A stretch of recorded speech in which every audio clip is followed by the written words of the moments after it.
Sveiki visi gimę po jaučio ženklu. Pasižiūrėkime laikotarpį nuo gegužės 6 iki 12, kas jūsų laukia. Jums patarimas, ko vengti ir perspektyvos.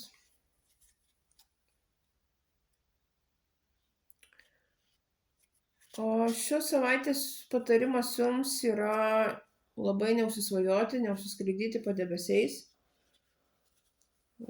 Aišku, pasvajoti, pagalvoti visą laiką galima, bet tiesiog pernelyg ilgai tenais neužsibūkit, nes ši savaitė panašu, kad jums siūlys labai daug visokių perspektyvų, galimybių.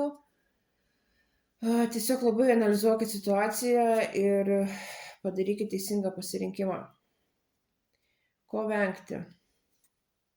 Venkite pernelyg didelio emocionalumo, nebūkit pernelyg minkšti ir nebūkit pernelyg patiklus, nes tiesiog galit papulti į gana tokias nemalonias situacijas.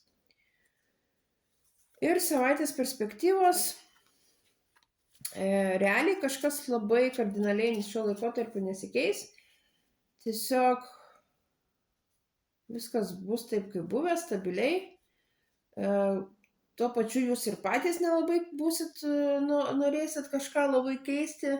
Tiesiog džiaugsitės tuom, ką turit, kad ir galbūt ne tiek daug, kiek norėtumėt, bet būsit įsikabinę į savo tą pagrindą ir nenorėsit nieko keisti.